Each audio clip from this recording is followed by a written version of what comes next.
Yeah. Hello, lads. How are we? Good afternoon. Not too bad. Yourself? I'm a little annoyed because my train, I can't get money back from my train. I was supposed to be on a stag do next month, and apparently there's a certain train company, I won't name it, basically is saying that unless my train gets cancelled, I'm not getting any money. So I either go on this stag do and potentially risk getting coronavirus, or I don't go on this stag do and lose a lot of money. So, yeah, pretty annoyed with that. Yes. Are you both doing the quiz at 4? Yes. I shall be there. I Good. shall be there. I've still got to do the questions, so I'll be sat in my garden after this, taking in the sun. So it is a warm I do day. have a food delivery on the It way, is so very, I very can't pop warm. out for 2 minutes. That's why. I Alright. can't believe you've done that. I'll Elliot. probably still be talking, mate. So don't worry. Yeah, that's fine. Yeah, that's Yeah, true. probably. I That's watched a true. video about yesterday. I talked for so long. Yesterday. I didn't watch it back It's yesterday. ridiculous. I That's did. good. That's I funny. did. What? I think I watched another one, but yeah. All right. So I gave you guys a good few topics to go through. Mhm. I think we should do something about mental health, as it's Mental Health Week. I think it's Mental Health Week or month at the moment. Month, isn't it? Yeah, something like that. Yeah. What Month. do you What do you think? Yeah, sounds good. I've I'm got happy to go for it. So I've got a few couple of questions first before maybe we share our own Cool. experiences. So Yeah. as a discussion, my first question is: Do you believe that there's still a massive stigma with professional football and mental health? My answer is yes. I think you only get one or two that come out and say they're struggling, because I think footballers are quite scared of what the reaction would be. I think they're scared of what fans would do. And also, I think that football's still classed as quite a men's sport, isn't it? When it isn't. It's a men's and female sport. So I think a lot of professional footballers feel they should be macho all the time. So that's part of my answer to that. What do you think? Reece, you gonna go? Any of you? Me? No, not Reece. Yeah, Please, I mean- please not Reece. Elliot, you go first. We'll be here all All right, day. Elliot, you can go, mate. No, I completely agree with what you said, Jay. I think obviously the opportunities post a career are probably slimmer now than they were as well, because the gaps have been filled already by previous retirements and stuff like that. However, like there is more probably like broadcasting opportunities and all that stuff, but you hear it and you read it all over Twitter and Instagram that people come out of retirement and a couple of years later they're still kind of at home and they've become a stay-at-home parent. Or I remember seeing Wayne Bridge on SAS. I don't know if you've seen this, but and he was just kind of sat there in front of him and was like, I came home and it was like it was literally all taken from me, and he's got nothing now to kind of. But he was to on. do. And he was on I'm a Celeb as well, wasn't he? Yeah. And he kind of talked about it as well. Yeah. And I think Danny Rose was someone who kind of come out and said that he was struggling a lot with it, and I think it's not as, there is still a huge stigma with it, but it's not as I'm going to use the word uncommon, but it's still not common for people to talk about it, but it's more of there is more knowledge about it now than there was probably around 20 years ago. Massively. I think for me, and I don't know if you both agree, and this isn't, again, me being sexist in any shape or form, because I'm not, but I think there's still a massive stigma on men's mental health. I think there's far too many men still who are embarrassed and ashamed of speaking to someone. I think that comes across in football. And it's interesting you say that, Elliot, about the Who Dares SAS wins, because obviously it's been on at the moment and Tony Bellew's on it. I don't know if you've been watching it. And you can quite clearly see he's been struggling post-boxing. But I would never have known that until I'd watched this. It's that void, isn't it, to feel after you've been a professional footballer? Because let's be honest, and I can't remember what footballer said this as well, but footballers nowadays, they get literally everything done for them. So they turn up, they train, they don't have to worry about getting to and from the training ground, because 9 times out of 10 they either drive or someone's driving them. Going to games, their schedules are already pre-planned, meals already pre-planned by the dietitian. Everything's done for them, pretty much. You know, probably most of them, and I might be wrong, but most of them have nannies or childminders for their kids. Like, literally everything is done for them. And I think, I can't remember what football it was that came out and said, you know, when that all stops, how do you cope with that? Yeah. Yeah. Is this your pizza arriving, Elliot? Nah, that's not me. That's not me. That's not me. What was it? I remember it's kind of like, unless you're massive in whatever sport you partake in or whatever world you come from, like for example in football, a Ronaldo, a Messi, you know, a Maradona, a Pele, names that you can, any kid, even like kids now, they know who they are. If you're like a League One footballer who your town knows but no one else knows, you can very soon kind of drop off everyone's mind because you're not a massive star. Which there it is. which is why I think so many people find themselves in the situation which they do. They're just kind of sat there like. Yeah, I agree. And the problem, the other problem you've got with football, well, not just football, but any other top sport, is once you're at the top of your game, everyone wants a piece of you. You get the sponsorships, you get the modelling career with it, you get everything, you get the money. Oh.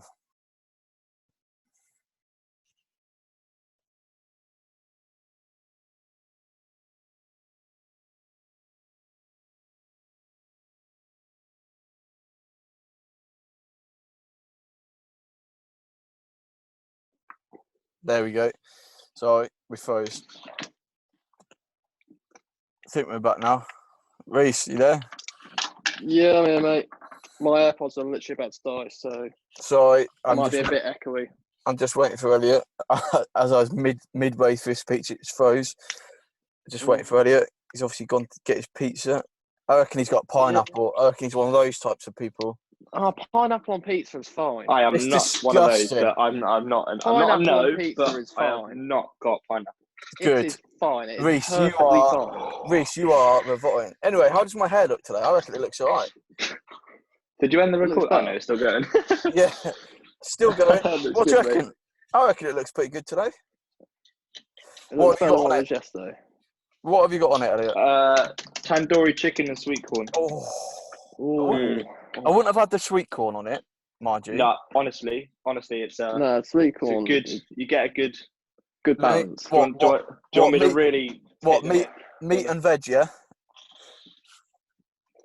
Double as well. Double tandoori, double sweet corn. To be honest, Elliot, I only had a shower at 11:30, so I've not long brushed my teeth. Oh my god. So. Oh yeah, that looks nice. Where'd you get it from? It does look very nice. Papa John's. Papa John's, mate. Papa John's is good. Do you know what? I'm going off Domino's. We had one the other week, and I'm just going off them. Me too. For me, and this isn't any dig at Domino's before anyone tries to sue me, but just personal choice. I just find it a little bit really greasy. But then I know lots of people like Domino's, so it's personal choice. I'm not going to eat this now. For me, it's pizza. Just eat it. I can't stand that. Just eat it. No, but wow, let's continue our discussion. No, you can eat it. You can eat as we're going along. Do you not hate? Mate, I'll be talking for about 5 minutes, mate. So you can probably finish your pizza. Cool. Yeah, Reese, what do you think, mate? What do you think? No, hang on. I haven't finished mine yet. Mine's all right, go on. Elliot, do you not hate when the pizza goes cold? I hate cold pizza. Oh, if I have a massive pizza, cold pizza's alright. Just to go cold, yeah. Yuck. But then I'm the type of person who doesn't eat hot food when it's cold. I hate it. But what, like, do you have barbecue pizza? Yeah. I find this a normal, like this pizza, tandoori sweet corn is good, hot or cold, so good. No. No, I would not let a pizza go cold and reheat it. Absolutely not. Oh, I don't reheat it. Don't reheat it. No, just eat it cold. No. Hot food is supposed to be hot. Take one of those to a picnic or something. That's fine. This is not what you're talking about. You never buy a takeaway. You're too tight. Yeah, no, my parents buy it instead. No, they don't. They never buy a takeaway. Do they? Broken fork sometimes. Never. Little kebab. Never buy. Yeah. Right, anyway, I'm getting food envy, so let's carry on. What do you know? So, let's go. Do you know what I really want to reopen? Talking about food, Go on. Nando's. I want Nando's to reopen. Yes. Takeaway. I went to Leamington last week and walked past Nando's, and there were people in the shop, and I thought, "Oh my god, are they reopening?" But they were obviously just like sorting out the chairs and stuff, and I was gutted. Or McDonald's brekkie. Oh yeah. Anyway, let's carry on before we change the subject to food. Elliot, you just continue to eat, Elliot. Right. I am. You should have said. Just put yourself on mute. Oh, sorry, Reese. Yeah, so I was saying that the problem is when you're a professional sportsman at the top level, I mean, at the really highest level, and you're the best at everything. You've got the sponsorships, you've got the attention on you, you've got the modelling career, you've got the money coming in, you've got the cars. But then when someone overtakes you, you're then forgotten about very quickly. So I want, it must be really difficult to be wanted 24/7, all the attention on you, and then all of a sudden out of nowhere, gone. Kind of like, obviously, I've never met Ronaldo, right? Not many people will meet Cristiano Ronaldo, but he would strike me as someone that when his football career finished, the way he is in this sport is so driven that he would go on and do something, and you would still hear about him a lot. Yeah, I think so. So I think there is part of it which, like, I'm not blaming people for finding themselves kind of lost a little bit, but yeah, I think we don't get to meet these people, and we don't know what they're like. Yeah, day to day, if you know what I mean. I think there's a difference with Ronaldo. I think he's in the absolute elite standard. Yeah, he's in the David Beckham category where whatever Ronaldo does, he's always going to get attention. You know, Ronaldo. Let's be honest. He's got a body and a face we'd all die for. So he's going to be sorted for the rest of his life. He has a hotel brand. He has a museum. Yeah, he's got a museum. He's got clothing range. He's got everything. So he's fine. It's the likes of someone like, I don't know, Rooney, who, he wants to go into coaching, but if that's not successful, then what's he going to go into? Punditry, maybe. I don't know, but I don't know. Go on, then, Reese. Go on, Reese. Let's go.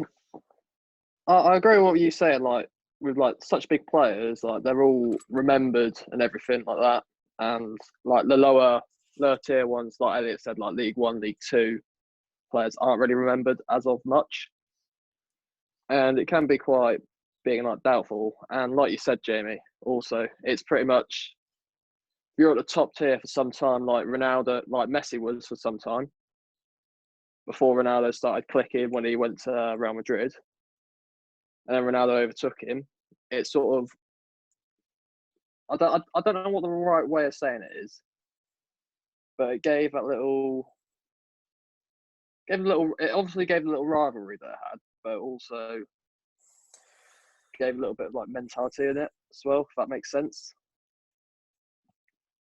I'm lost. Are we talking about Messi and Ronaldo now, or what? Yeah, no. Like, 1 minute. I'll put it this way. So here's a question for you. So, me personally, again, I think there's too many footballers, male and female, mainly male though, that are too embarrassed and ashamed to come out and say they're struggling in a professional football team, because we all three of us have been in football teams before. You get the people who are just complete bantersauruses constantly. And you get some people who just don't take things seriously. So I think there's so many people that in professional football that there's probably hundreds of them in, you have 91 teams professionally in England. You're telling me there's not 100 players in 92 teams that are struggling with mental health? There's probably more. There's probably about 400, if that. But I just, like you said, Danny Rose has come out and said he's struggling, which I think is really good. There's another one as well. Craig Bellamy came out yesterday, didn't he? And said he was struggling with mental health during his playing days. So I just find it really sad that players are having to come out after they retire. Yeah, I think it's entering that kind of, they have so much control over who they are, what they look like. Everyone knows who they are. But the one thing which kind of, you play a bad game and you get absolutely smashed in the press. Yeah. Like there is that. I don't think when Daniel Rose came out there was anything bad in the press, but there is that also. There's more elements to it than just themselves, because obviously a big club like your Man United, for example, you would expect them to support them, kind of, keep paying them, give them all the time off they want, kind of thing. But you don't know what would happen unless you are put in that situation. I think it would be different as you kind of go down the tiers, because it would probably end to retirement for a League One or League Two player. Whereas for a Premier League player, it could be a lot worse than that, because if it goes out into the media and it's perceived badly, or because if you saw someone who was if Zlatan Ibrahimovic, for example, came out and said that he really struggled, the way he plays on the pitch and is so arrogant, you'd be shocked. You wouldn't make sense with it. Yeah, but because the way they are on the pitch doesn't necessarily mean they're the same off it, and I guess it would probably shock if Zlatan came out and said, at times I really struggled. You would initially think, but he plays that way, like he is that way, but you don't know everything else. Yeah. Do you think it's going to have to take a big player like Zlatan to come out and say, I'm struggling, for more players to come out and say they're struggling? That's my first question. My second question, what I was going to ask was, put yourself in a situation where you're a professional footballer, don't care what club you play for, you're in a dressing room, and you are mentally struggling. Would you, and be very honest with yourself, we're not going to roast anyone here, would you, in the frame, knowing your own personality, would you be honest enough to say to either a teammate or manager, look, I'm struggling here? So that's the two questions. Shall I answer them first? Yeah, go on. All right, so I think it's it needs someone like a Zlatan to come out and say, yeah, I've been struggling with mental health issues, for more players to come out and do it. I think if you get one big one followed by another big one, then I think the trickling effect will be much better. Then the education behind it will be better, and then dealing with it will be better. I think a lot of football clubs are getting better at it, and I think a lot of football clubs are, like, what I know of, are employing like mental health workers, like counsellors and people that the players can go and talk to and stuff like that. I think that's got a lot better, but I think there's still a little bit of a stigma around it, because, we've all played for teams. We've all played for teams where you have a little bit of a crowd, like opposition parents, and if you make a foul, they get annoyed with you or shout at you or whatever. And I think some players are a little bit worried that if they say I'm mentally struggling or whatever, then you're going to either get abused by your own fans or the opposition fans on top of what you're struggling with. Second question, as a player, would I maybe say something to the dressing room? I think I probably would, but I would probably only say it to one person first. Depend on what my manager's like. If he was kind of, and this isn't a dig at Jose, but if he's a bit of a Jose character, where Jose doesn't seem to care about people's mental health and just throws them under the bus in front of the public, then absolutely no way. If it was someone like Poch, Ollie, Pep, then yes, I would speak to him. Or maybe if I was best mates with one of the players, then absolutely I'd speak to one of the players. But I would kind of get their advice and say, do you think this should be shared or what? So who wants to answer next? What was the same question? Yes, Reece. Yes, Reece. Would you go on? Say again, it. Go on. No, I was going to repeat the question to say you knew what you was answering. Please do, Elliot, because I think he's forgot. No. I agree with like what you say about like you need a big player for it to trickle like as like a chain and all that. I agree with all that, like what you said, and also would I mention it? I would probably be the same as you. I'm not the loudest person in my team.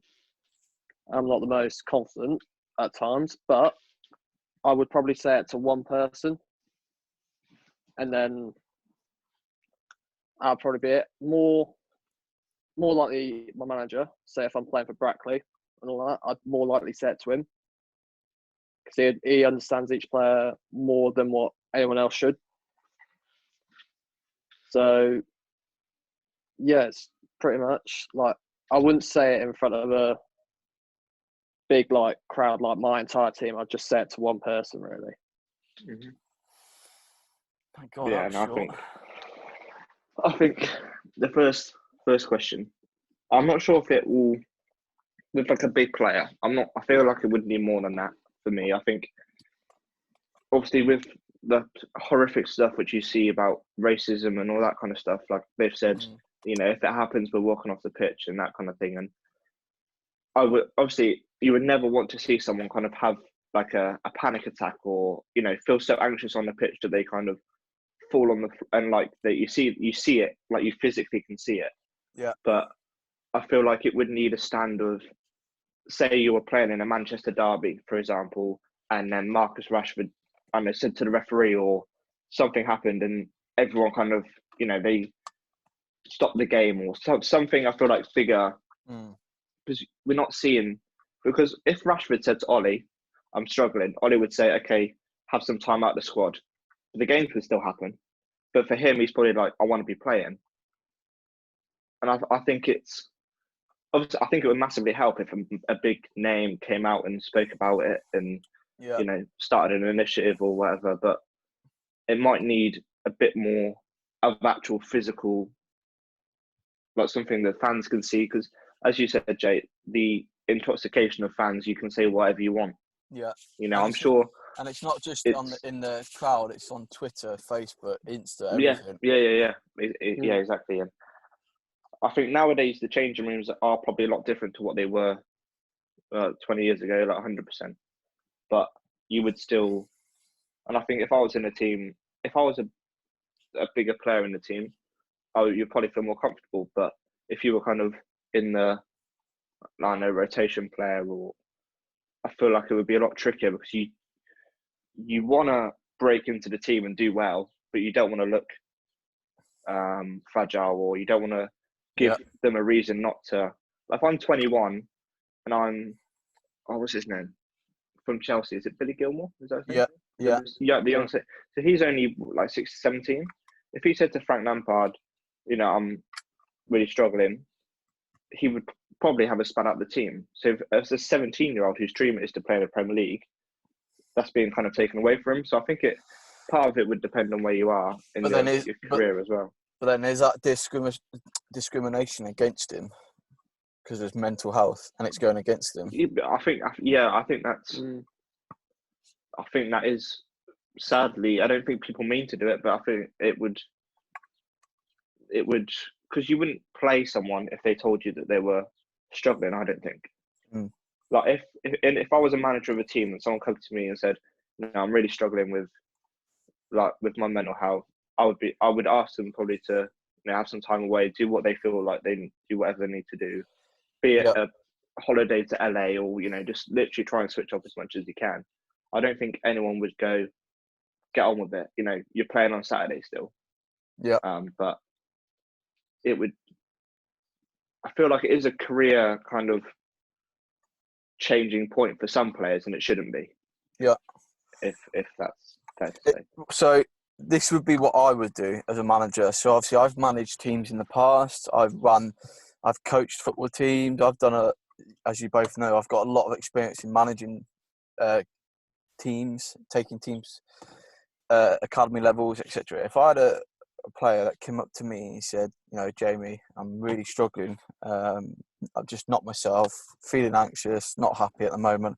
My first thought would be, my first conversation would be, okay, well, thanks for coming to see me, speaking to me, because that would be my first thing. Thanks for speaking to me about this. My second thing would be, what can I do? What can I do to help you? Do you want to continue playing football? Do you want to be out the squad? Do you want time away? What do you want? What can I help you with? How can we help you? Anything. I would try and make the player feel as welcome and as loved as possible. You know, I'd kind of reiterate the point that my door was always open, so my phone line would always be available. And I would probably check in on them probably every day or every other day. But that's just me. Everyone does it differently. That's how I would manage the situation. Yeah. Yeah, I do think you're right there, Elliot, regarding professional football. I think there's still a massive stigma. Might not necessarily take a Zlatan to help, but I think there's going to need a lot of players to come out and go, Yeah. or some sort of players that form a campaign, or like I don't know, something basically, because I don't know. I think something's going to have to be done, because there's one experience I know of. You're both probably too young, but there's a footballer who committed suicide years ago. Fashnu. I won't talk about why. And that was because he got absolutely bombarded with abuse. And you just like to hope that never happens again. Yeah, I also think that mental health, I think it needs to be educated more in schools as well, talking about kids, linking it with the kids. Yeah. I think, Yeah. I know, I'm pretty sure that schools have like school counsellors and stuff like that, but I also think there needs to be more education on it. So actually, it's all right if you feel down. It's not bad. I think there should be, mental health lessons. I know there's like PSHE or something. PSHE, they teach it very slightly. Yeah, and but not as much as what they should do. And I think there should be real heavy teaching on it, and things, and like kind of coping mechanisms and things to do and stuff like that. Because I think once you start getting it into the schools early, then it becomes possibly slightly easier to manage as they get older. Yeah. No, I completely agree. Yeah. And I think stuff like football clubs should do more of it. Even if you're in a grassroots team, a junior grassroots team, I think there should be a mental welfare officer, or even if you don't want to call it mental, call it well-being officer. I know there's a welfare officer, but I think I might be wrong, but I think that's just to do with kind of like health and safety. Physical, yeah. Yeah. So I think there should be kind of a well-being officer. So if your kid is struggling in a team or whatever, and you want to have a private conversation with someone at the club, bosh, you have this conversation. It's tricky. It's so hard because, for example, like if you had a headache right now, Jamie, you would say to me, "Oh, I know what works. Like try this." But I do have a slight headache. Only work for it's literally there, but I think it's my hay fever. But if you said to me, buy some of these strips that you pop in for it or whatever, I'll be like, okay, I'll try it, and it might not work. And that's one thing which I think is kind of a touchy subject, because you can list probably 100 different things. Yeah. But if you try something and it doesn't work, there is probably more of a negative than there is of you actually trying it. Yeah. Hold it there. We've got 3 minutes, so I'm going to end this, and we'll do part 2 in a sec.